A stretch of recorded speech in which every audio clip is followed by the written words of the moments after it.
ঈদের পরিকল্পনায় সুপারস্টার শাকিব খান বলেন, আগেও এমন হতো। আমরা সবাই ছোট ভাই বোন একসঙ্গে নামাজ পড়তে যেতাম। আমার ছোট বোন মনি, সেও মসজিদে যেত আমাদের সঙ্গে। তখন আমরা গ্রামে ঈদগাহ মাঠে যেতাম। গ্রামে ঈদগাহ মাঠে ছোট ছোট মেয়েরাও নামাজ পড়ে। মা আমাদের দু ভাই বোনকে সুন্দর করে ঈদের পোশাক পরে সাজিয়ে দিতেন।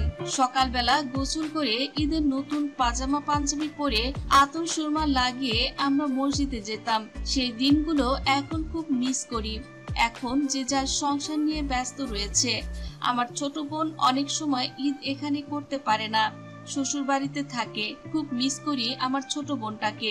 আর এখন তো সবকিছুই পরিবর্তন হয়েছে। ভালোবাসা, মায়া এখন আমার দুই সন্তানের জন্যই বেশি। এখন আমার ঈদটা অন্যরকম ভাবে কাটে। দুই সন্তান আমার কাছে আসে, তাদের নিয়ে সুন্দর করে গরু কোরবানি দেই।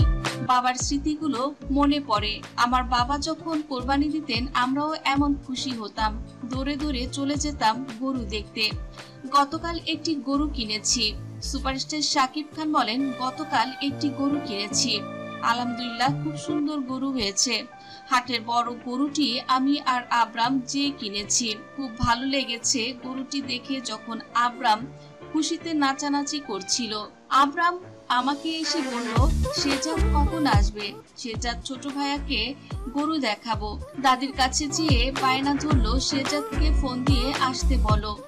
আব্রামের কথায় শাকিব খানের মাও ভীষণ খুশি হয়। আব্রামকে কাছে টেনে কপালে একটি চুমু খেয়ে বলে, আমার দাদু ভাই ছোট ভাইয়ের জন্য এত মায়া। ঠিক আছে, আমি এখনই বলে দিচ্ছি শেজাদ যেন এখানে আসে। শাকিব খান বলেন, এমনই হয়। একটা সময় পর সবকিছুর দায়িত্ব আমি আমার নিজের কাঁধে নিয়েছি। এখন আমার সন্তান আমাকে দেখে দেখে শিখবে। তাই আগের মতো দায়িত্বহীন হলে চলবে না। সন্তানকে কোরবানি কি শেখাতে হবে, গরু কোরবানি কেন দেয়া হয় এটাও আমার বাচ্চাদের শেখাতে হবে। গরু কোরবানি মানে যে শুধু মাংস খাওয়া এটা নয়, এর ভেতরে রয়েছে আত্মত্যাগ, ইসলামিক যে ইতিহাস, সেগুলো শেখাতে হবে আমার সন্তানদের।